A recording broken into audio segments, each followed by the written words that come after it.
दोस्तों नमस्कार। 4 PM network पे आप सबका बहुत बहुत स्वागत है।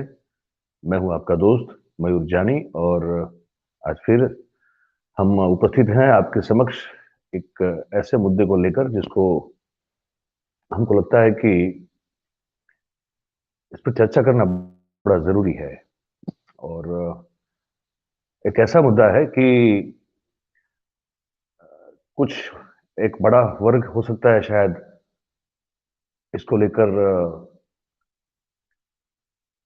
बहुत ही इसको कहते हैं ना कि ये कहें कि भाई आप तो जो हमारी परंपराओं की या हमारे जो कुछ मूल्य है उनके खिलाफ बात कर रहे हैं। कुछ लोग हो सकते हैं कि ये कहें कि नहीं, हम जो कह रहे हैं या डिबेट जो कर रहे हैं वो ठीक है, क्योंकि हम आज जो बात करने जा रहे हैं वो है कि क्या इस देश में, हमारे देश में व्यक्ति पूजा जो है, किसी एक व्यक्ति की पूजा जो कोई कोई एक हर समय पे कोई एक ऐसा आता रहा है जो करिश्मेटिक हो, उसका पर्सोना जो है वो बहुत उस तरह का करिश्मेटिक हो, और वो जो कहें वो लोग फिर जो है आंख बंद करके मूंद के उसको मान लेते हैं, उसको फॉलो करना शुरू कर देते हैं। मैं नहीं कहता कि सब करते हैं, लेकिन एक ऐसा एक बहुत बड़ा वर्ग हो जाता है।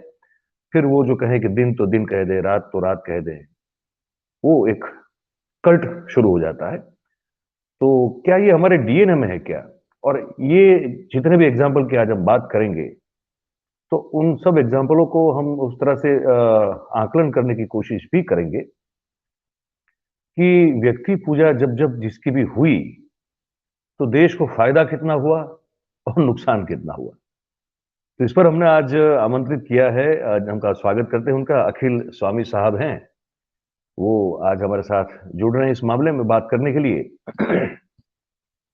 और उनका थोड़ा परिचय दे दे, स्वामी जी का, अखिल स्वामी साहब का परिचय थोड़ा दे दे। वो आईआईटी से इंजीनियरिंग उन्होंने की है, एमबीए किया हुआ है, निजी क्षेत्र, सरकार, वित्तीय संस्थान, शेयर बाजार में भी काम किया हुआ है, शिक्षक रहे हैं।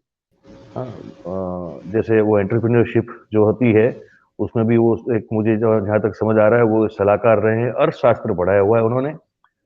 और वो अपने आप को समाजवादी विचारधारा से प्रेरित मानते हैं और कहते हैं कि सांप्रदायिकता के घोर विरोधी हैं, और सर्वे भवन्तु सुखिनः सर्वे सन्तु निरामय के उस सूत्र के जो है हमारा, उस पर वो विश्वास रखते हैं। और कहते हैं कि सहअस्तित्व अच्छा है, ये मानते हैं, धार्मिक है ये भी कहते हैं, लेकिन सर्वधर्म संभाव में विश्वास करते हैं। तो आज हम हमारे इस प्लेटफॉर्म पे पहली बार उनका स्वागत कर रहे हैं, तो मैंने कहा परिचय उनका जो है देना बहुत जरूरी हो जाता है। तो अखिल स्वामी साहब, आपका 4PM नेटवर्क में बहुत बहुत स्वागत है, बहुत बहुत धन्यवाद, आपने आज समय निकाला और हमारे दर्शकों के साथ बात करने के लिए आप उपस्थित हुए। तो अब जो मुद्दा जो हमने प्रस्तावना में कहा आज अभी कि समय समय पर हमने देखा, ये कोई आज की या मतलब कोई 100 साल का भी रिकॉर्ड नहीं है, अगर हम इतिहास उठा के देख लेते हैं तो समय समय पर कुछ ऐसे ऐसे इंडिविजुअल फिगर, एंटिटीज जो है वो हमने देखी है, जिनका एक इस तरह का कल्ट बन जाता है कि फिर वो कुछ भी कहें या कुछ भी करें तो उनको सर्व स्वीकृति मिल जाती है। और जो समय उनको उन विचारधारा को या उनकी बात को अगर स्वीकार नहीं करते हैं तो उनको फिर जो है बहुत कुछ सहन भी करना पड़ता है। तो जिसे हम व्यक्तिवाद, व्यक्ति पूजा कहते हैं। तो ये मैं जानना चाहूंगा हमारे दर्शकों के लिए आपसे कि मुझे तो ये लगता है कि शायद हमारे डीएनए में ये चीज बसी हुई है कि कोई हमको चाहिए पूजने के लिए। अगर कोई ना मिले तो फिर हम मंदिर बना के जो है भगवान को बिठा देते हैं, लेकिन पूजा करने के लिए हमको जरूर कोई चाहिए होता है। क्या कहेंगे इस बारे में आप? देखिए मयूर जी, देखिए वास्तविकता में अगर किसी काल्पनिक चीज की कल्पना की जाए और उसकी पूजा की जाए, वो एक चीज भिन्न है। और जब व्यक्ति की पूजा की जाए, मैं देखिए आपने जैसे बताया, मैं अपना बैकग्राउंड बताऊं। 1962 में मैं 10 साल का था, इलाहाबाद में मैंने डॉक्टर राम मनोहर लोहिया का भाषण पहली बार सुना। मैं बच्चा था, 10 साल की उम्र मेरी थी। और जब मैंने डॉक्टर राम, क्योंकि मैं इलाहाबाद का था तो पंडित जवाहरलाल नेहरू का भी वही इलाका था, और लोहिया जी ने जो कहा वो मेरे दिल पे इतना बड़ा प्रभाव उसने छोड़ा। उन्होंने कहा कि मैं जानता हूं कि पंडित जवाहरलाल नेहरू एक अच्छे आदमी हैं, देश के प्रधानमंत्री बनने योग्य हैं, लेकिन भारत की वास्तविकता जनसंख्या जिस प्रकार से उनकी पूजा करती है, जो व्यक्ति पूजा की आदत पड़ गई है, जो उन्होंने नेहरू जी को बिल्कुल क्रिटिसाइज करना छोड़ दिया है, उस पे टिप्पणी करना छोड़ दिया है, उसकी निंदा करना छोड़ दिया है, उसकी समीक्षा करने छोड़ दिया है, ये समाज के लिए हितकारी नहीं है। इसलिए मैं पंडित जवाहरलाल नेहरू का विरोध करूंगा, भरसक विरोध करूंगा और उनकी कमियों को उजागर करूंगा। देखिए, क्योंकि मैं मैनेजमेंट का मयूर जी प्रोफेसर हूं, मैनेजमेंट का एक सिद्धांत है जिसको हम कहते हैं हुब्रियस हाइपोथेसिस। हुब्रियस हाइपोथेसिस ये कहती है कि जब कोई आदमी निरंकुश हो जाता है, जब उसको लगता है कि वो कोई गलत निर्णय ले ही नहीं सकता, जो भी निर्णय वो लेता है वो सही है, और क्योंकि वो मानव है इसलिए वो गलती होती है, लेकिन वो मानने के लिए तैयार नहीं होता कि उसने कोई गलत निर्णय ले लिया है। उस निर्णय को छिपाने के लिए वो एक दूसरा निर्णय लेता है, बिना सोचे समझे लेता है। जब वो निर्णय भी गलत सिद्ध हो जाता है तो तीसरा निर्णय लेता है। तो हाइपोथेसिस ये कहती है क्योंकि उस व्यक्ति की निंदा करने की किसी में शक्ति नहीं है, क्योंकि कोई उसकी निंदा करने का साहस नहीं करता, इसलिए वो आदमी निरंकुश हो जाता है और वो चाटुकारों से घिर जाता है। और जैसे हमारे उसमें इतिहास में कहा गया कि निंदक नियरे राखिए, चाणक्य ने, मयूर जी ये कहा था, चाणक्य ने ये कहा था कि वो राजा हमेशा सुखी होता है, वो अच्छा राज्य होता है जहां मंत्री निर्भीक होकर बोलते हैं। क्योंकि अगर मंत्री निर्भीक होकर बोलेंगे, अपने अपने पक्ष की बात करेंगे, वहां पे वाद विवाद होगा, वहां शास्त्रार्थ होगा, तो उसके बाद राजा निर्णय लेने के लिए स्वतंत्र होगा। लेकिन अगर राजा ये समझने लगेगा कि मुझे इकोनॉमिक्स भी आती है, मुझे फाइनेंस भी आती है, मुझे एरोस्पेस भी आती है, मुझे न्यूक्लियर साइंस भी आती है, मुझे सारे सब्जेक्ट्स आते हैं, तो अगर राजा ये समझेगा और मंत्री उसको कोई परामर्श नहीं दे पाएंगे तो वो ह्यूब्रियस हाइपोथेसिस में फंस जाएगा और गलत निर्णय लेते रहेगा। तो वास्तविकता में समाज के हित में क्या है, देश के हित में क्या है, विश्व के हित में क्या है कि वहां पे विचार विमर्श हो, वहां पे तर्क वितर्क हो, वहां पर ऐसी सत्ता स्थापित ना हो जाए जहां पर लोग विरोध करने का साहस छोड़ दें। क्योंकि जब विरोध होगा तो राजा को भी यह पता चलेगा, आपने 1974 में देखा कि ऐसा शासन आया जहां पे लोगों ने विरोध करना छोड़ दिया। जो पत्रकार थे उन्होंने भी अपने पत्रकार जो धर्म था उसका शायद निर्वहन नहीं किया, समाज भी डर गया, सहम गया। तो उससे क्या हुआ कि राजा को यह पता ही नहीं चला कि समाज में क्या हो रहा है। आपको पता होगा कि मुसोलिनी के साथ जब हुआ, जब उसको दंड ले जाने लगे तो वहां पे उसने कहा, अरे मुझे तो समाज पूजता है, मुझे आप कैसे दंड लेने आए? तो लोगों ने बताया, नहीं नहीं पूछता नहीं है, समाज तो आप पे धिक्कारता है। तो क्योंकि आपको फीडबैक नहीं मिलता है, क्योंकि ग्राउंड लेवल की इंफॉर्मेशन नहीं मिलती है, क्योंकि आप निंदा को पसंद नहीं करते हैं, इसलिए आपके मंत्री केवल चाटुकार बन के रह जाते हैं और आप वो गलत निर्णय का पुनर्निरीक्षण नहीं कर पाते, उसका मूल्यांकन नहीं कर पाते, इसलिए समाज भी उसकी हानि उठाता है। तो व्यक्ति पूजा और मूर्ति पूजा, इसमें थोड़ा सा मयूर जी मैं अंतर समझता हूं, क्योंकि एक काल्पनिक चीज है। एक काल्पनिक चीज को अगर समझते हैं और वो सत्य है, असत्य है, साइंटिफिक है, नहीं है, वो एक अलग मुद्दा है। लेकिन अगर उससे मेरा अहंकार खत्म होता है, अगर उसके सामने सिर झुकाने से मुझे लगता है कि ये समाज जो है वो, मैं बड़ा नहीं हूं, मैं बहुत महान नहीं हूं, मेरे सामने भी ऐसे हैं, मेरे माता पिता थे जिनका देहांत हो गया, तो अब मेरे सामने कम से कम परमेश्वर है, एक ऐसी काल्पनिक चीज है जिसके सामने मत्था टेक के मैं अपने अहंकार को दूर करता हूं।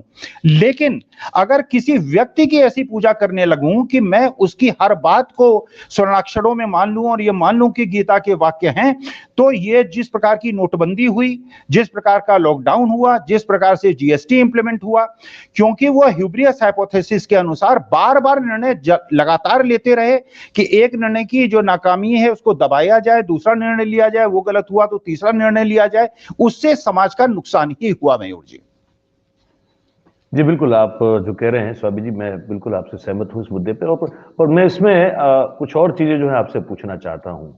अब आप जैसे कह रहे हैं वो बड़ा एक टेक्निकल वर्ड है, मैनेजमेंट का वर्ड है, मैं जर्नलिज्म का और कंटेंट का आदमी, तो मैं उसको ठीक से बोल भी नहीं पाऊंगा। पर जो आप जो टर्म इस्तेमाल कर रहे हैं, अगर फिर से बताएं तो मैं कोशिश करूं उसका उच्चारण करने की। क्या कहते हैं उसे? हुब्रिस हाइपोथेसिस। हुब्रिस का मतलब ये है, हाँ, अच्छा। हुब्रिस का मतलब यह है कि आदमी जब निर्णय लेता है और वो समझता है कि वो सर्वशक्तिमान है, वो कोई गलत निर्णय ले ही नहीं सकता, तो उसका मन ये स्वीकार करने के लिए तैयार नहीं होता है कि उसने नोटबंदी का गलत निर्णय ले लिया। फिर नोटबंदी के गलत निर्णय को दबाने के लिए वो जीएसटी का निर्णय लेता है, लेकिन वो दिल उसका नहीं मानता। उसके चाटुकार भी उसको बताते हैं कि आप गलत निर्णय महाराज ले ही नहीं सकते, आप तो सब शक्तिमान हैं, आप तो सर्वज्ञाता हैं। फिर वो लॉकडाउन का निर्णय ले लेता है। लेकिन अगर वो ओपन हार्टेड होता, अगर वो जो जापानीज सिस्टम ऑफ मैनेजमेंट है, जिसमें कि जो कर्मचारी हैं, जो नीचे के लोग हैं, जो सबसे कमजोर लोग हैं, जो मशीन शॉप में काम करते हैं, अगर उनको प्रोत्साहित करता कि वो बताए कि मशीन में प्रोडक्टिविटी को कैसे बढ़ाया जाए और उन लोगों को इनाम दे जो अच्छा सुझाव देते हैं, तो एक डबल वे कम्युनिकेशन भी होता है।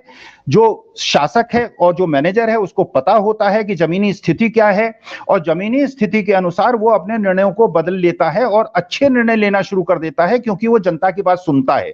तो यही डिक्टेटरशिप और लोकतंत्र के बीच का डिफरेंस है। अगर आप लोगों की बात को सुनेंगे नहीं, अगर आपकी सब पूजा करने लगेंगे, आपसे डर के पूजा करने लगेंगे, तो आपको सच्ची बात नहीं बताएंगे। और फिर किसी बच्चे को कहना पड़ेगा कि राजा आप नंगे हैं, आपने कपड़े नहीं पहने, क्योंकि बड़े लोग जो हैं, जो बुजुर्ग लोग हैं, जो जवान लोग हैं, वो हिम्मत नहीं कर पाते कि उनको डर है, उनको भय है राजा का। तो प्रश्न ये है कि क्या हम एक ऐसा समाज, कौन सा समाज बेहतर है? वो समाज, हमारा जो ऐतिहासिक समाज आप देखें, हमारा जो पुराना समय देखें, तो उसमें शास्त्रार्थ का निर्णय था। आदि शंकराचार्य ने मंडन मिश्र से जाके बनारस के अंदर, काशी के अंदर शास्त्रार्थ किया था।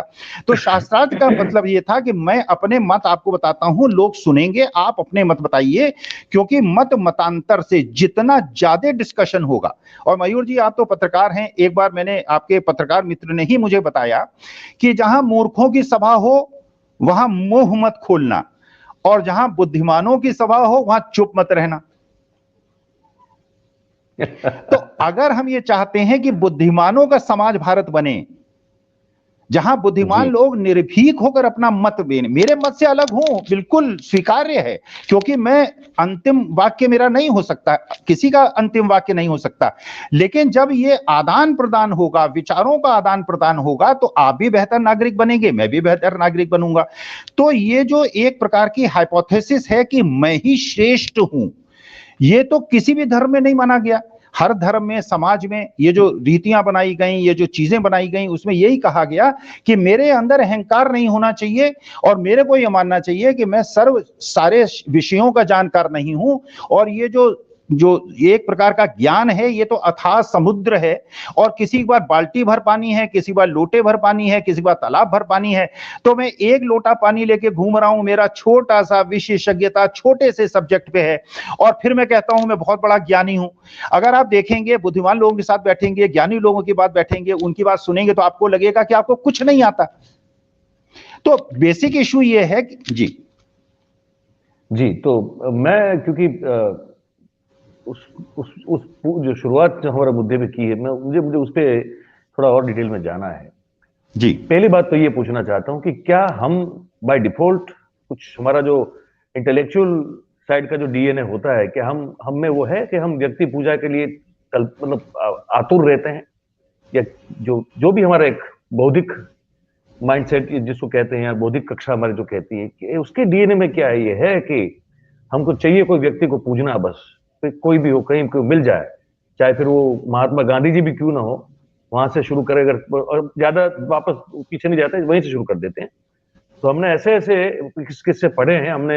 आप तो हमसे बहुत सीनियर हैं, आप तो जानते ही होंगे, आप जो लोहिया साहब ने किताब लिखी है, या इसमें जेपी साहब भी साथ में, और वो कांग्रेस की कारोबारी में उन्होंने जो देखा है 1946 में, वो अगर आप कोई पढ़ ले, तो उसमें भी आपको पता चलता है कि गांधी 42 से पहले क्या कद रखते थे, 42 के बाद गांधी जी की हालत क्या हुई। लेकिन फिर भी गांधी जी का एक वो कल्ट बन चुका था कि वो जो कहें वही सही है, वो जो चाहें उसी रास्ते पे आजादी मिले तो वो ठीक है। फिर वो भगत सिंह हो, चंद्रशेखर आजाद हो, या अपने कितने नाम लें, मतलब ये उधम सिंह साहब हो, या फिर राम प्रसाद बिस्मिल कह दें, पता नहीं, दुर्गा जी जो देवी थी उनकी बात कर लें, कितने कितने क्रांतिकारी हो चुके हैं। और सबसे अंतिम उसमें जो दो नाम मुझे याद आते हैं जो बहुत बड़ा उससे प्रभाव हुआ, मतलब प्रभावित हुए हम लोग। एक जिन्ना साहब, जो जिस तरह से उनको कांग्रेस छोड़नी पड़ी, उसका बहुत बड़ा कारण है, आप समझ सकते हैं कैसे छूटी उनकी कांग्रेस। और दूसरे सुभाष चंद्र बोस, मैं तो ये मतलब मेरी समझ ये है कि अगर ये व्यक्तिवाद, ये व्यक्ति पूजा गांधी जी की नहीं शुरू होती इतने बड़े तौर पे, तो शायद कुछ चीजें अलग से होती। मैं अपनी जो छोटी सी एक मेरा अभ्यास है उस पर मैं बात कर रहा हूँ, मैं गलत हो सकता हूँ। फिर आप ये देखिए नेहरू जी हैं। अच्छा, पटेल साहब जब तक थे तब तक तो उतना उनका पूजा नहीं हुआ, लेकिन अब जो है वो हर जगह सरदार पटेल साहब हमको दिखाई देते हैं। फिर इंदिरा जी जो गूंगी गुड़िया से फिर जो है इंडिया इज इंदिरा बन गई, वो दौर एक पूरा रहा, ठीक है। और अब चल रहा है नरेंद्र भाई मोदी का दौर। तो हमको क्या मतलब वो है डीएनए में हमारे कि हमको चाहिए भाई बस कोई आ जाए छत फोड़ फाड़ के या जो है दीवार तोड़ के कोई बस प्रकट हो जाए, फिर हम तो उसके पागल हो जाएंगे। ये हमारे में अंदर है क्या ऐसा कुछ? मयूर जी, वैसे भावनाएं तो ऐसी है कि शायद हमारे अंदर है, लेकिन मेरा जो अपना विचार है, मुझे ऐसा लगता है कि भारत जैसा विविधता वाला देश, अलग अलग संस्कारों वाला देश और सबसे ज्यादा लोकतंत्र और सबसे ज्यादा तर्क वितर्क कुतर्क करने वाला देश हमारा देश है। क्योंकि आपने देखा कि एक समय था कांग्रेस के खिलाफ कोई खड़ा नहीं हो पाता था, और एक समय था 1977 में पूरे उत्तर के एरिया में, पूरे वेस्ट बंगाल से लेकर बिहार से लेकर उत्तर प्रदेश, हरियाणा, पंजाब, हिमाचल प्रदेश, कांग्रेस केवल छिंदवाड़ा की सीट जीती थी। मध्य प्रदेश, राजस्थान सारी सीटें हार गई थी। और 1980 में भारत की उसी जनता ने, जो व्यक्ति पूजा कहते हैं कि लोग करते हैं, उन्होंने कांग्रेस को दोबारा पुनर्स्थापित कर दिया था। 84 में ऐसा हुआ। तो वास्तव और देश का ये देखिए, पूरे विश्व में मयूर जी शायद ही कोई ऐसा देश हो, मेरे ख्याल से तो कोई देश है ही नहीं, जहां पे इतना ज्यादा कल्चरल डिफरेंस हो, ज्योग्राफिकल डिफरेंस हो, टेम्परेचर का डिफरेंस हो, कलर का डिफरेंस हो, संस्कारों का डिफरेंस हो, हर खान पान का डिफरेंस हो, हर चीज का डिफरेंस। तो ऐसे देश में एक व्यक्ति की पूजा होना बहुत लंबे समय तक संभव है ही नहीं, क्योंकि हर क्षेत्र का, जैसे आप तमिलनाडु की अगर बात करें तो वहां पे स्वीकार्यता हो ही नहीं सकती, केरला में हो ही नहीं सकती, क्योंकि उनका जो कल्चर है और उनकी जो थिंकिंग प्रोसेस है वो बिल्कुल द्रविडियन पॉलिटिक्स पे है। अगर बंगाल के अंदर जो उनके आदर्श हैं, उनके आदर्श भगवान श्री राम नहीं हैं, उनके आदर्श जो है वो मां दुर्गा हैं। आपके गुजरात के जो आदर्श हैं वो भगवान श्री कृष्ण हैं। जो महाराष्ट्र के आदर्श हैं वो श्री गणेश हैं। उत्तर प्रदेश और बिहार के आदर्श जो हैं वो श्री राम हैं। तो हमारे अंदर असल में इतनी ज्यादा भिन्नता है। तो ये एक तत्कालीन प्रभाव से हो सकता है कि मुलायम सिंह यादव 10 साल शासन करें, मायावती 10 साल शासन करें, मोदी जी 10 साल शासन करें, कांग्रेस 20 साल 25 साल शासन करे, लेकिन भारत का जो गरीब से गरीब और कमजोर से कमजोर आदमी है, वो अपनी वस्तुस्थिति और अपने क्योंकि संस्कार सबके डिफरेंस हैं, सबके कल्चरल डिफरेंसेस हैं। मैं बिल्कुल आपसे अलग हूं, बंगाल वाले बिल्कुल मेरी भाषा नहीं समझेंगे, तमिलनाडु वाली मेरी भाषा नहीं समझेंगे। तो भारत जैसे देश में एक व्यक्ति, क्योंकि आज भी अगर आप देखें तो आज भी मोदी जी स्वीकार्यता केवल इन 300 सीट्स में है जहां से वो जीतते हैं, करीब 240-250 सीट से, जहां पे शायद उनका जो एंट्री है वो संभव नहीं है, क्योंकि व्यक्ति पूजा भारत जैसे देश में संभव नहीं है। तो मेरा ऐसा मानना सर सरकार बनाने के लिए तो 272 चाहिए। नहीं, वो एक अलग मुद्दा है। देखिए, वो एक अलग मुद्दा है। लेकिन मयूर जी, अगर आप मुझे अनुमति दें, देखिए ये बात बिल्कुल सही है, son of the soil Gujarat में काम कर गया। लेकिन ये आपने क्योंकि पॉलिटिकल प्रश्न उठाया, सन ऑफ द सॉइल की जब बात आएगी तो अभी गुजरात केवल सीमित नहीं है भारतवर्ष, अभी महाराष्ट्र में बात आएगी तो Uddhav Thackeray son of the soil होंगे। जब कर्नाटका की बात आएगी तो वहां पे जो हमारे खड़गे साहब हैं वो सन ऑफ द सॉइल होंगे। बिहार के अंदर जो है Nitish Kumar son of the soil होंगे।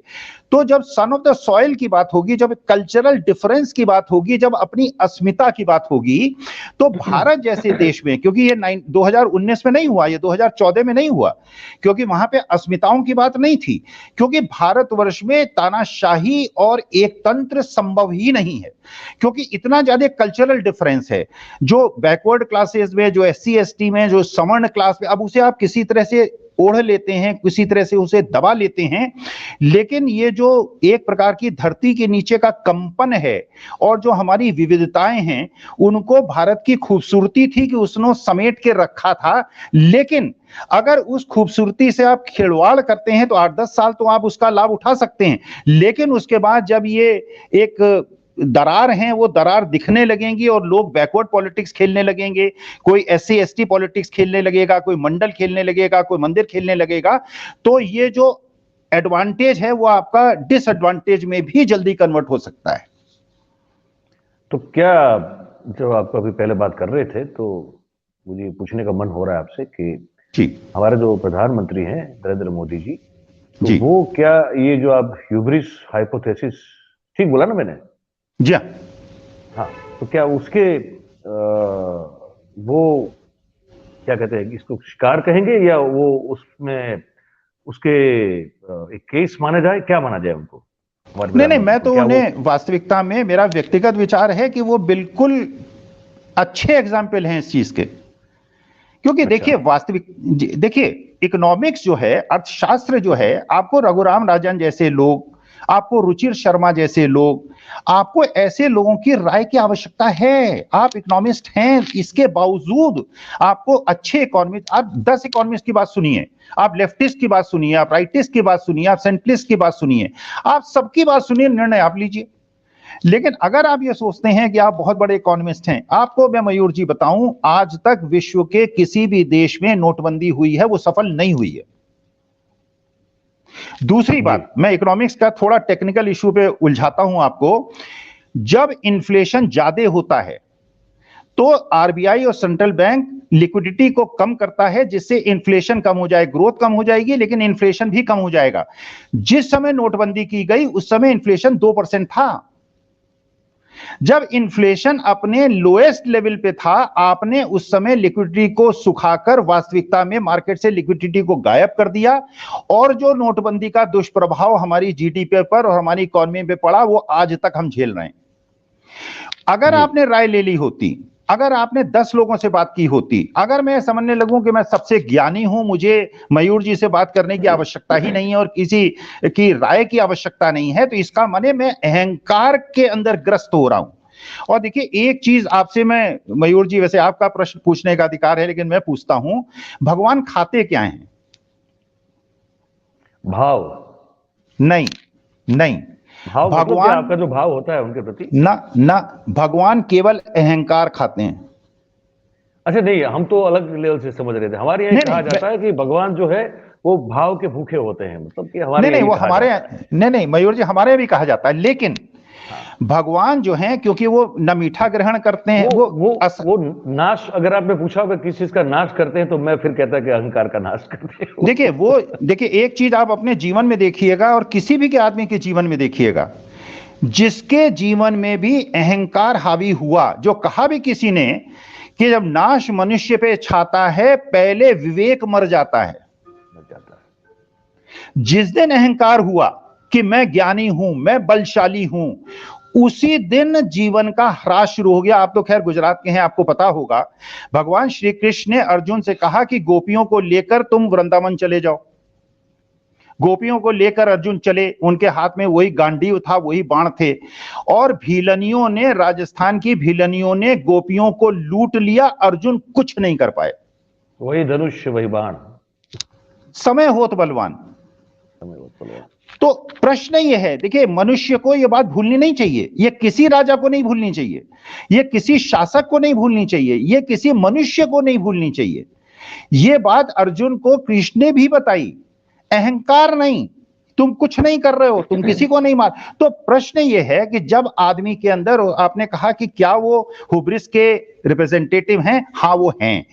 अगर वो राय लेना शुरू कर दें, अगर वो जो असली वैज्ञानिक लोग हैं, इकोनॉमिस्ट हैं, उनसे कहें कि आज खुल के बोलो, जो मन आए बोलो।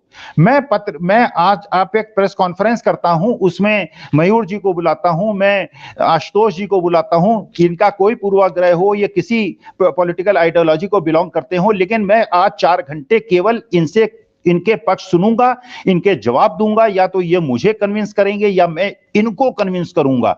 ये शाश्वत नियम है, ये शास्त्रार्थ की प्रक्रिया है। उससे मोदी जी को भी ये राय मिलेगी, उनको भी ये पता चलेगा कि क्या अंडर करेंट्स हैं, क्या हो रहा है, क्या उनसे छिपाया जा रहा है, क्या उनके चाटुकार उनको बताना नहीं चाह रहे हैं। और क्योंकि लोगों को लगेगा कि मोदी जी अब ओपन हो गए हैं, बिल्कुल सुनने के लिए तैयार हो लोकतांत्रिक ढंग से, अगर मैं उनसे कोई प्रश्न पूछूंगा तो मुझे दंड नहीं मिलेगा, तो उनका राज्य बेहतर होगा। इंदिरा जी ने भी वही गलती की थी। और जो लोकतांत्रिक रूप से लोगों से सुनते हैं, पुराने जमाने में राजा प्रजा के पास जाते थे, भेष बदल के जाते थे कि जनता की आवाज तो सुने, क्योंकि आपका काम जो है एक प्रकार के, जैसे बिरला जी भी कहा करते थे कि आप ट्रस्टी हैं सोसाइटी के, आपको परमेश्वर ने इतनी शक्ति दी है कि आपको शासक बनाया है, आप पे भार है, आपके कंधे पे भार है। तो इस प्रजा का ध्यान रखना और प्रजा की आवाज को सुनना, डबल वे कम्युनिकेशन आवश्यक है। मन की बात आप केवल सुना नहीं सकते, जनता की बात सुनकर अपनी मन की बात को परिवर्तित करना भी आपका कर्तव्य है। जी बिल्कुल। पर वो मन की बात करने में ज्यादा रुचि रखते हैं, ये हम इतने साल से देख रहे हैं। और यहाँ भी जब हम गुजरात में उनको देख रहे थे तो यही था, कभी कोई खुल के प्रेस वार्ता या जिसको कहते हैं प्रेस कॉन्फ्रेंस कभी उन्होंने की नहीं थी। एक काम करते थे वो, हर साल में एक बार करते थे, जब दिवाली के बाद हमारा जो दूसरे दिन नया साल गुजराती शुरू होता है विक्रम संवत का, तो उस दिन वो एक स्नेह भोजन रखा करते थे पत्रकारों के साथ। और वहाँ वो, उस समय तो सेल्फी का जमाना नहीं था, लेकिन स्टील फोटोग्राफर जो हुआ करते थे, तो वो और उनके साथ जो रिपोर्टर्स या संपादक आते थे, वो उनकी भीड़ और तांता लगता था उनके साथ फोटो खिंचाने को लेकर।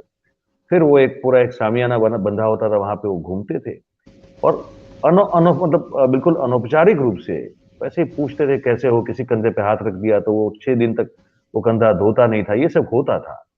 पर कभी जो कहते हैं ना ऑफिशियल प्रेस कॉन्फ्रेंस बतौर उनको करनी चाहिए, वो तो अभी यहाँ भी हमको याद नहीं आ रहा, हम तो इतने साल से कर रहे हैं कि अभी उन्होंने की हो उस तरह से जिसमें सवाल जवाब हो सके। एक हमको याद आती है सिर्फ, जब उन्होंने स्टेच्यू ऑफ यूनिटी बनाने का ऐलान किया था, तब हमको एक घटना याद आती है, या एक वो थी, और एक जब वो GSPC जो हमारा है, गुजरात स्टेट पेट्रोलियम कॉर्पोरेशन, उन्होंने जब केजी बेसिन में ये घोषणा की कि भैया हमने कुछ पता नहीं कितने lakh trillion cubic feet gas ढूंढ निकाला है, जो आज तक निकला नहीं है, वो आज तक नहीं निकला है। तो उस समय शायद थोड़ी बहुत उन्होंने वार्तालाप किया था, उसके अलावा तो हमको मालूम नहीं कि कभी ये हुआ हो। तब तो वहां तो राष्ट्रीय स्तर पर तो कर ही नहीं रहे हैं। तो हमको कई बार इनको जब यहाँ भी देखते थे तो हमको ये बड़ा आश्चर्य होता था कि एक व्यक्ति हर किसी को इग्नोर करते हुए विद इन द पार्टी, मैं तो पहले विद इन द पार्टी बात करूंगा, विद इन द पार्टी, और फिर पूरा एक सिस्टम जो एक गवर्नमेंट मैकेनिज्म होता है ना चलाने का, तो उस पूरे सिस्टम को भी एक के बाद एक जो है इग्नोर करते हुए एक हद तक सफल कैसे हो सकता है? क्योंकि आप 5-10 साल की बात कर रहे हैं, मैं तो उनको 2001 से पूछ रहा हूं आपको। 2001 से जब वो मुख्यमंत्री बने गुजरात के, तब से वो जो एक जिस तरह से उनका मैंने वो कार्य करने का उनका जो तरीका देखा है, वो उस जो आप अभी आप राष्ट्रीय स्तर पर देख रहे हैं वही वहां यहाँ पे था, गुजरात में था। तो इतना एक लंबा रेन कैसे चल सकता है? अगर आप कोई कहते हैं कि कोई आदमी अगर ये हुब्रिस हाइपोथेसिस का अगर रिप्रेजेंटेटिव हो, इतना लंबा रन कैसे हो सकता है? नहीं मयूर जी, हो सकता है। देखिए, वास्तविकता में जो गुजरात के अंदर एक्सपेरिमेंट हुआ और जिस एक्सपेरिमेंट को पूरे हिंदुस्तान में बढ़ाया गया, वो हो सकता है। जिस प्रकार की दलित पॉलिटिक्स मायावती ने उत्तर प्रदेश की 15-20 साल तक वो एक स्ट्रॉन्ग कंटेंडर बन के चली, और इस बार के इलेक्शन में उनको केवल 1 सीट मिली। मुलायम सिंह यादव ने भी 15-20 साल इस हाइपोथेसिस को चलाया, लालू प्रसाद यादव ने भी इस हाइपोथेसिस को चलाया, वेस्ट बंगाल के अंदर भी 30-33 साल कम्युनिस्टों ने चलाया, और अब वो चीज ममता बनर्जी चला रही हैं। देखिए, अगर आप एक काल्पनिक शत्रु पैदा कर दें और उस काल्पनिक शत्रु की तरफ इतना ज्यादा अपनी एडवर्टीजमेंट के माध्यम से, अपने मीडिया के सहयोग से उस काल्पनिक शत्रु की कल्पना को बहुत ज्यादा स्ट्रांग बना दें और लोगों के मानस के अंदर यह चीज दब जाए कि मेरा शत्रु बेरोजगारी नहीं है, मेरा शत्रु जो है मेरी इनकम कम होना नहीं है, मेरा शत्रु चीन और पाकिस्तान नहीं है, मेरा शत्रु वो काल्पनिक शत्रु है जो देश के अंदर बैठा है, जो है नहीं। देखिए, मैं मयूर जी एक बहुत सिंपल सी बात आपसे करता हूं और आपके श्रोताओं से भी करता हूं। 100 लोगों की लिस्ट बनाइए जिन्होंने आपको जीवन में सबसे ज्यादा कष्ट दिए हो। ठीक है। मैं बिल्कुल गारंटी दे सकता हूं मयूर जी, जब आप 100 लोगों की लिस्ट बनाएंगे उसमें 100 के 100 हिंदू, आप क्योंकि हिंदू हैं, हिंदू मिलेंगे। 60% आपके गोत्र के मिलेंगे और 50% आपके रिश्तेदार मिलेंगे। और जब मुसलमान लिस्ट बनाएगा उसकी भी लिस्ट में 100 के 100 मुसलमान मिलेंगे, क्रिश्चियन की लिस्ट में भी 100 के 100 क्रिश्चियन मिलेंगे, क्योंकि मेरा शत्रु जो है वो मेरा कोई एनिमी है ही नहीं, मुसलमान क्रिश्चियन में हो ही नहीं सकता, क्योंकि मेरे इंटरेस्ट उससे क्लैश ही नहीं करते। मेरे इंटरेस्ट क्लैश करते हैं मेरे रिलीजन वालों से, मेरे कास्ट वालों से, मेरे रिलेशन वालों से, जो मेरी जायदाद के झगड़े हैं, जो मेरे घर के झगड़े हैं, जो देवरानी जेठानी के झगड़े हैं, जो सास बहू के झगड़े हैं, वो झगड़े तो मेरे धर्म में है ना। लेकिन एक आपने काल्पनिक शत्रु बना दिया, और आपने काल्पनिक शत्रु ऐसा बना दिया कि आपने कहा अकबर जो था वो हिंदू विरोधी था, जबकि उसके नवरत्नों में 4 हिंदू थे। उसकी पत्नी जिसका बेटा राजा बना वो हिंदू थी और बेटा आधा हिंदू था और आधा मुसलमान था, लेकिन आप कहते हैं वो हिंदू विरोधी था। जो शिवाजी थे उनका जो सेनापति था वो मुसलमान था और जो अकबर थे उसका सेनापति हिंदू था। लेकिन आप ये सिद्ध करने में काल्पनिक शत्रु के सामने सफल हो गए कि आपका शत्रु पाकिस्तान, चीन, बेरोजगारी नहीं है, आपका शत्रु वो है जो कि शत्रु नहीं है। और ये आपके जो मीडिया है, बुरा मत मानिएगा, जो आपका मीडिया है ये सिद्ध करने में लगता है कि ये काल्पनिक शत्रु ही असली शत्रु है, और इसने क्योंकि हमारे पर पूर्वजों पे अत्याचार किया इसलिए अब हम इन पे अत्याचार करेंगे। तो ये काल्पनिक शत्रु बनाना तो कोई संभव है? बिल्कुल बिल्कुल संभव है, वो किया जा सकता है और हम देख रहे हैं कि वो किया जा रहा है अभी। तो अच्छा, इसका ये जो पूरी सिचुएशन है इसका अपने आप कुदरती क्रम में कोई एक इसका कोई उपाय होता है, ये अपने आप होता है, या इसमें कुछ फिर कोई एक्सरसाइज भी लोगों को करनी पड़ती है कि इससे निजात मिले? जब इस तरह का कोई शासक किसी भी देश, प्रदेश या इलाके में हो, तो ये प्रजा का दायित्व क्या बनता है इसमें?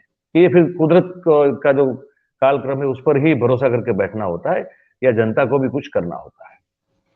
नहीं, देखिए इसमें जो दायित्व है असल में, जो मैंने जैसे निवेदन पहले किया था, समय और वास्तविकता में देखिए बिल्कुल अगर प्रैक्टिकल बात हम करें, बीजेपी ने जो शतरंज का जो चक्रव्यूह बनाया था वो इतना सुदृढ़ चक्रव्यूह था, उसको तोड़ना अपोजिशन पार्टीज के लिए संभव ही नहीं था। जैसे 2012 के बाद यह बना कि कांग्रेस जो है वो मुस्लिम परस्त पार्टी है, हिंदू विरोधी पार्टी है। अगर कांग्रेस मुसलमानों के हित में सेकुलरिज्म की बात करती तो उस वर्ड को बना दिया गया सिकुलरिज्म, और ये कहा गया अच्छा अब अगर कांग्रेस मुस्लिम की बात करती है तो वो सिकुलरिज्म पे आ जाती है, मुस्लिम प्रसिद्ध हो जाता है।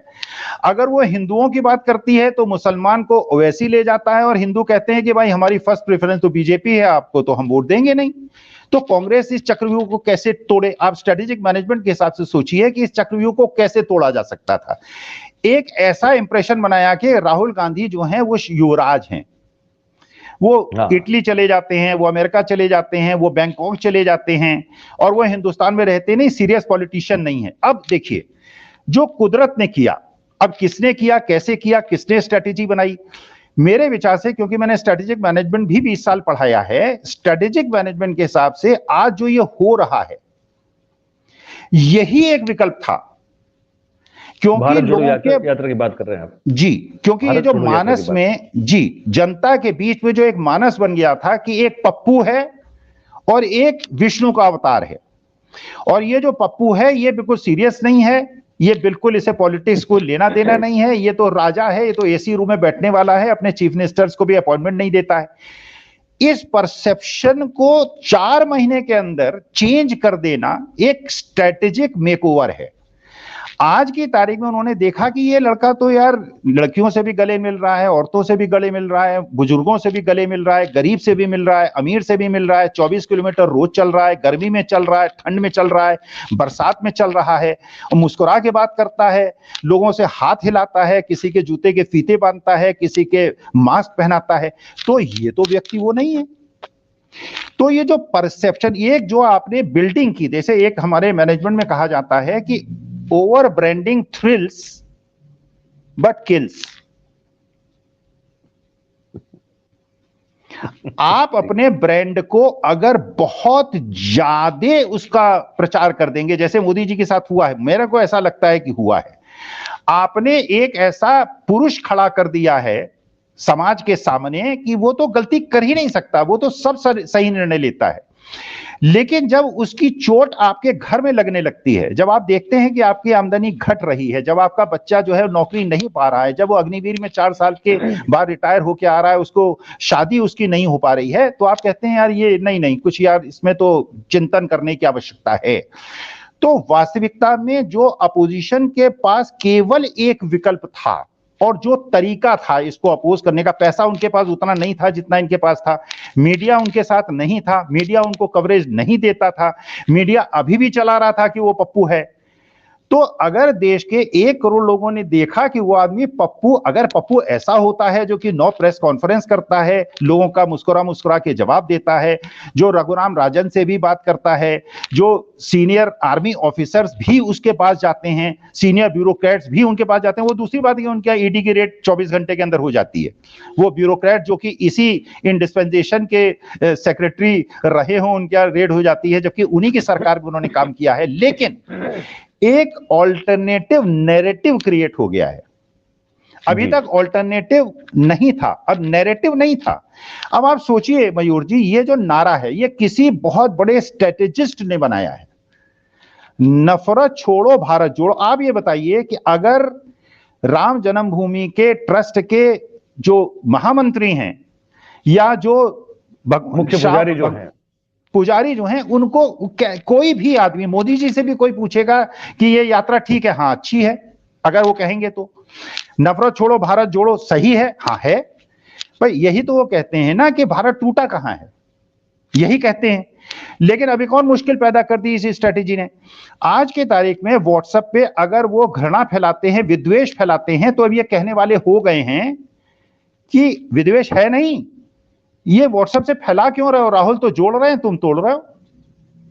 तो पॉइंट जो पहले सिद्ध होता था कि कांग्रेस जो है एंटी हिंदू और मुस्लिम परस्त पार्टी है, अब वो सिद्ध होता है कि राहुल गांधी शांति चाहते हैं और आप अशांति चाहते हैं। तो ये जो काउंटर नैरेटिव क्रिएट हुआ है, ये प्रकृति ने क्रिएट किया है। और जनता को मैं इतना बुद्धिमान मानता हूं मयूर जी, हिंदुस्तान की जनता को मानता हूं कि ये थोड़े समय के लिए दिग्भ्रमित होती है, लेकिन जब ये लौटती है डीएमके एडीएमके के बीच में, आपने देखा एक बार उनको क्लीन स्वीप दिलाते हैं, एक बार इनको क्लीन स्वीप दिलाते हैं। तो ये गरीब जनता और अनपढ़ जनता तो है, अनपढ़ नहीं है, गरीब नहीं है, हम तो अनपढ़ हो सकते हैं पढ़े लिखे होने के बावजूद, लेकिन भारत की जो जनता है वो है व्यक्ति पूजा करती है। लेकिन अगर व्यक्ति को, जब आपने बहुत बड़ा ब्रांड बना दिया और आपने व्यक्ति को ऐसा बना दिया कि गलती कर ही नहीं सकता, तो उसमें प्रश्न चिन्ह भी बहुत जल्दी लगते हैं। और आपने देखा होगा, आप शेयर मार्केट के बारे में अगर ज्ञान हो, कि ट्रेंड जो है जब राहुल गांधी की डाउन ट्रेंड चल रही थी, मोदी जी की अप ट्रेंड चल रही थी, जब ट्रेंड रिवर्सल होता है तो ट्रेंड रिवर्सल बहुत शार्प होता है। तो वास्तविकता में ये जो 4 महीने के अंदर परिवर्तन हुआ है, 4 महीने के पहले Rahul Gandhi was a liability for Congress. आज की तारीख में 4 महीने के बीच में कांग्रेस के लोग जो छोड़ के गए थे वो पश्चाताप कर रहे होंगे छोड़ के क्यों गए, और आज की तारीख में वापस आने को तैयार है और कोई छोड़ने को तैयार नहीं है। तो ये परिवर्तन हो गया 4 महीने के अंदर। तो आप सोचिए, जो एक इतना स्ट्रॉन्ग ब्रांड इमेज बना था, एक स्ट्रॉन्ग मोदी जी का वो बना था, उसको 4 महीने के अंदर अगर आप इक्वल लेवल पे ले आए हैं, तो अभी तो 1.5 साल बाकी है। अच्छा, एक चीज जो है ना, वो हम बात कर रहे थे, कुछ 10-12 दिन हो गए, हम मिलने के लिए गए थे एक स्टोरी के सिलसिले में, जो द्वारका पीठ के शंकराचार्य जी महाराज हैं, स्वरूपानंद सरस्वती जी हैं या सदानंद सरस्वती, पूरा उनका आगे का जो नाम है शायद थोड़ा दर्द हो सकता है। तो उनसे तो लंबी चौड़ी बातचीत नहीं हुई, सिर्फ मुलाकात हुई और हमने नमस्कार किया उनको। फिर उनके साथ जो धर्म संसद के एक बड़े ज्ञानी व्यक्ति हमको मिले, तो क्योंकि हमको तो क्या है कि अब हमारा थिंकिंग बड़ा रैशनल है, तो रैशनल का मतलब हम ये मानते हैं कि रैशनल का मतलब ये नहीं है कि हर चीज को ना कह दो तभी रैशनल होते हो। रैशनल का मतलब हमारे हिसाब से ये है कि जो चीज आपके तर्क और आपकी समझ को जो है वो चुनौती दे सकती है, तो उसको, उसके अस्तित्व को स्वीकार करना बड़ी जरूरी बात हो जाती है। आप मना नहीं कर सकते कि आप कहो कि नहीं ये तो मैं मानता ही नहीं, तो ये नहीं हो सकता। आपकी समझ और आपके नॉलेज के बाहर पता नहीं क्या क्या चीजें पड़ी हुई है जो आपको पता तक नहीं है। तो उनसे बात कर रहा था मैं, तो उन्होंने कुछ आधा पौना घंटा बात हुई। ये मुद्दा बड़ा महत्वपूर्ण है स्वामी जी। हमने उनको पूछा कि बड़ा एक जिज्ञासा हमारे मन में थी। मैंने कहा कोई कोई धर्म गुरु या कोई संत मिलेगा तो पूछेंगे उनसे, और वो भी कुछ कुछ स्तर का हो तो पूछेंगे। तो हमने उनको पूछा, मैंने कहा एक बात बताइए कि हम थोड़ा बहुत जो जानते हैं, तो हमको इतना पता है कि जो चाहे काशी विश्वनाथ महादेव हों, क्योंकि मैं अपने आप को जो है महादेव का डिवोटी मानता हूँ, और मैं बड़ा मेरी आस्था है उनमें। तो मुझे ये समझ में था कि काशी विश्वनाथ महादेव हो, या फिर उज्जैन के महाकालेश्वर महादेव हो, या केदारनाथ महादेव हो, है ना, वहां अगर कुछ, या फिर अयोध्या में श्री राम जन्म भूमि का जो शिलान्यास कर दिया गया, जहां तक मेरी समझ है स्वामी जी, वहां वो इस सनातन धर्म के सबसे बड़े दंडाचार्य जो होते हैं, जो धर्म ध्वजा के धारक होते हैं, उनका अधिकार बनता है। ये बड़ा सहज है, ये मानता हूं। और सनातन धर्म में अगर किसी को सबसे ऊपर माना जाता है तो हमारे चारों पीठ के 4 शंकराचार्य हैं। मैं सही हूं यहाँ पे? बिल्कुल सही सही, हूं? हाँ। बिल्कुल सही। तो मैंने उनको पूछा, मैंने कहा यार हमारे एक भी शंकराचार्य जो है किसी भी इतने बड़े धार्मिक अनुष्ठान में उपस्थित क्यों नहीं रहते हैं? तो उन्होंने कहा कि ये अच्छा है कि आपने सवाल पूछा, हमको आज तक कोई पूछता नहीं है चीज को। ठीक है। मैंने कहा हमारे मन में जिज्ञासा कब से है, लेकिन अब मुलाकात हुई तो आपसे पूछ रहे हैं, और आप बड़े करीब हैं इनसे, शंकराचार्य जी से। तो उन्होंने बड़ा मुझे एक पुराना हवाला दिया। वो बाबरी मस्जिद का ध्वंस हुआ उससे पहले का जो यात्रा वाला और सब कुछ चल रहा था, उन्होंने कहा शायद 89 की बात उन्होंने मुझे बताई। उन्होंने कहा कि चारों शंकराचार्य जो है इकट्ठा हुए थे, विश्व हिंदू परिषद के द्वारा कोई एक प्रेस वार्ता का आयोजन था, उनको पूछे बगैर एजेंडा चेंज कर दिया गया। और एजेंडा कुछ ऐसा था जो शंकराचार्यों जो जितने भी थे चारों चार, तो उनको लगा कि ये तो फिर हम किसी पार्टी का हम जो है वो औजार बन जाएंगे, या किसी और की विचारधारा का औजार बन जाएंगे। तो चारों शंकराचार्य उससे पीछे चले गए।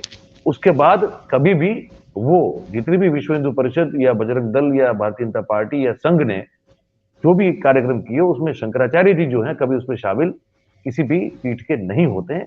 तो मैंने कहा फिर तो क्या, मैंने कहा कि ये जो हमारे प्रधानमंत्री जी हैं उनका अधिकार बनता है कि वो वहां जाए और अयोध्या में रामचंद्र जो राम मंदिर जो बनने जा रहा है उसका शिलान्यास करे, या फिर हमारे जो सबसे बड़े धर्माचार्य होते हैं उनका अधिकार बनता है। तो उन्होंने कहा कि नहीं, धर्माचार्य जो है और वो भी सनातन धर्म जो उनका कहते हैं, तो फिर वो शंकराचार्य जी का ही बनता है। तो ये क्या है, इसको कैसे? अच्छा, देश में जनता हमारी धार्मिक तो बहुत है, मंदिरों में लाइन लगती है, ठीक है, चढ़ावा बहुत चढ़ाया जाता है, धर्मगुरु अलग अलग अलग अलग अनेक धर्मगुरु बन के जो लोग हैं वो जो अपना प्रवचन देते हैं, उनको पूजा भी की जाती है, उनको सुना भी जाता है। तो अगर हम अपने आप को सनातन धर्मी कहते हैं, तो स्वामी जी इस बात को लेकर सवाल कोई क्यों नहीं उठाता है? देखिए मयूर जी, वास्तविकता में मैं ये मानता हूं, मैं सनातन धर्मी हूं, मैं शुद्ध सनातनी हूं। काशी में पढ़ा हूं, मैंने आईटी बीएचयू से ही इंजीनियरिंग की है। मैं शुद्ध सनातनी हूं, और मैं ये मानता हूं, अगर आप पढ़े रामायण काल का, गुरु वशिष्ठ ने श्री राम की पूजा कराने से इनकार कर दिया था जब तक कि मैया सीता की मूर्ति बगल में स्थापित नहीं कर दी गई थी। जी बिल्कुल। क्योंकि विवाहित पुरुष जब तक उसकी पत्नी वाम स्थान पे न बैठे तब तक किसी ब्राह्मण को भी अधिकार नहीं है पूजा संपन्न करा दे। यदि परित्यक्ता हो, आपने छोड़ दिया हो अपनी पत्नी को, तो बात अलग है। दूसरी बात जो आपने कही, देखिए जब आदि गुरु शंकराचार्य ने मठों का स्थापना की, उन्होंने जो वहां के पुजारी होते हैं उनको अलग अलग प्रदेश से भेजा। जैसे आप बद्रीनाथ केदारनाथ में जाएंगे तो आपको साउथ के पंडित मिलेंगे, साउथ में जाएंगे तो नॉर्थ के मिलेंगे, और जो वो पंडित हैं उनको केवल गर्भगृह में प्रवेश करने की इजाजत, जैसे स्वर्ण मंदिर के अंदर ग्रंथी ही प्रवेश कर सकता है, कोई दूसरा प्रवेश नहीं कर सकता। उसी प्रकार से सनातन धर्म में जो गर्भगृह है उसमें प्रवेश केवल वो पंडित कर सकता है जिसको आदि शंकराचार्य ने नियुक्त किया। लेकिन आपने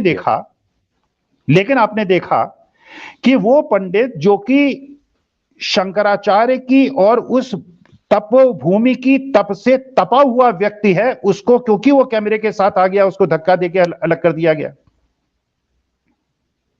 देखिए मैं एक और, क्योंकि धर्म की बात आपने छेड़ी, में एक किस्सा छोटा सा आपको सुना देता हूं। एक बार अर्जुन ने कृष्ण से पूछा कि भगवान जब आप रथ से उतरते हैं तो पहले मुझे उतारते हैं बाद में आप उतरते हैं, आप श्रेष्ठ हैं, आप भगवान हैं, तो पहले आप उतरेंगे फिर मैं उतरूंगा।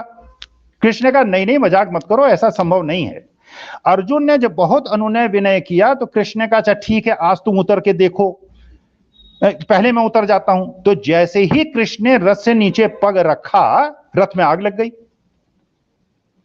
तो अर्जुन ने खैर जान बचाई। अर्जुन ने पूछा भगवान ये क्यों हुआ, ये आग क्यों लग गई? उसने कहा देखो इस धर्म ध्वज है, इसके ऊपर हनुमान जी की पताका है इस रथ के ऊपर, और क्योंकि इसमें हनुमान जी की पताका है तो इस रथ के अंदर तेज है, तप है, इतनी शक्ति है कि उसको समेटने की शक्ति केवल मेरे पास है। तो अगर मैं उतर गया तो इस तेज को तुम संभल नहीं पाए, इसलिए रथ में आग लग गई। तो ये जो हमारी देवभूमि है, क्योंकि आपने कहा कि आप सनातन धर्मी हैं, इसलिए मैं ये कह रहा हूं कि जब आप काशी विश्वनाथ जाते हैं, जब आप केदारनाथ जाते हैं, वहां आपको तेज दिखता है, शक्ति दिखती है। वहां पे जाके मैं और मयूर जानी और मोदी जी और राहुल गांधी भिक्षुक हैं, हम भिखारी हैं। उस भिखारी ने गर्भगृह के अंदर कैसे वो हिम्मत कर लेता है जाने की?